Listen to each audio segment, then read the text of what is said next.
I had to delete some more videos, see if I could retrain my thought. If I got a curse, if I got to spit, they're cursing me. If I got a cough, they're cursing me.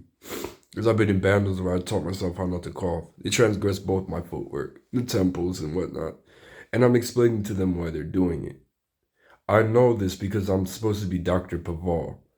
I've had the gift of discernment of spirits, understanding the Freemasonic satanic symbolism, Illuminati since I was 12 years old, when my mother exposed it to me. And then I always saw everything as being outside the temple and a Freemasonic lie. And I never believed it. I didn't follow the ignorance is bliss. I just always knew the lie. Always knew not to believe it from 12 years old. So I have a gift. And what's it called? Even with 12 microchips, I'm spot on. People discredit me still with the false weaponized diagnosis, mental diagnosis. Yet I'm spot on even with my torture. Even under occult possession, being in occult possession, being under occult weaponry. I'm not possessed. I am a captive Christian to occult weaponry, mark of the beast, that was placed non-consensual. You can't exorcise that demon out of you that's possessing certain parts of your body until you identify the weapon, where it's located, and then surgically remove it. Then heal from it with the Eucharist, the confession, deliverance prayer, through loosing and healing prayer. And then no curse like judgments and ties that bind. Don't bring up the sins. Don't put into the mind of the sinner the sins that he had to do while microchipped and intoxicated.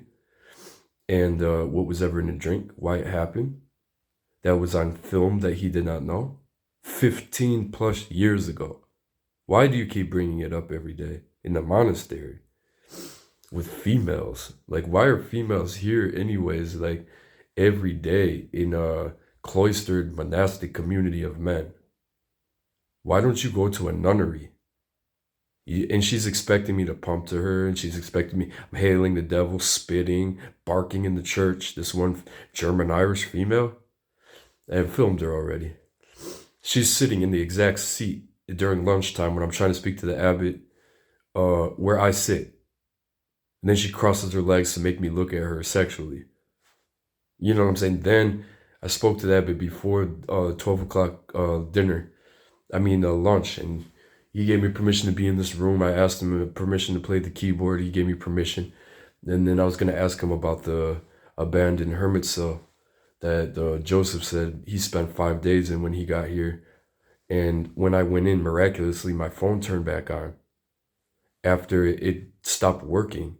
And then for a night vigil from midnight till 5 in the morning, I placed my phone under the holy relics of the True Cross, Nicholas of Myra, John Chrysostom, Basil, the rest, the family. And I prayed to God and I said, God, please let me fix my phone like I did in Ohio. This one time it happened. And then I have 128 gigabytes of data from Nevada, gang stalking. I still need to redeem the state of Nevada, Reno.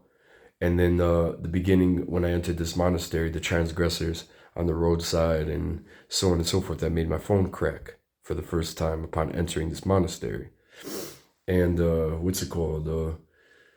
Sure enough, man, after the 5:30 matins, I took my phone to the abandoned hermit cell. Our Lady of Perpetual Help's icons in there. It needs some caulk sealing. Aside from that, there might have been a squatter in there.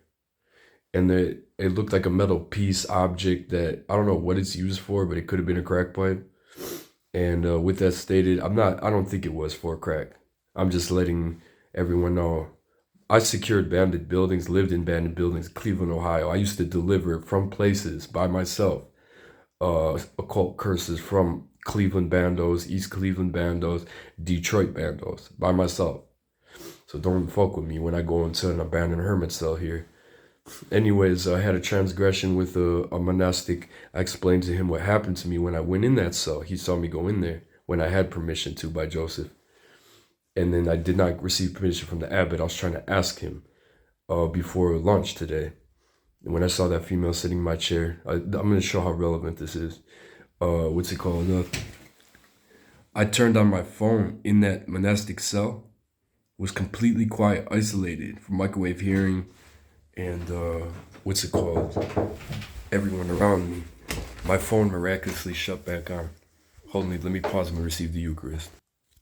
The relevance of what I was trying to say is I'm about to receive the Eucharist. It's gonna be given to me. I got the 5-minute warning. And with my phone turned on in the cell, okay, by the grace of God. It was at 0%, but the screen came on. You had to charge it. And then this woman took the Abbott after lunch. The phone's gonna cut out in 20 seconds. I have to delete more videos. She took the Abbott with another transgressor who's not Christian, so his wife's not Christian, and they drove the Abbott off their property.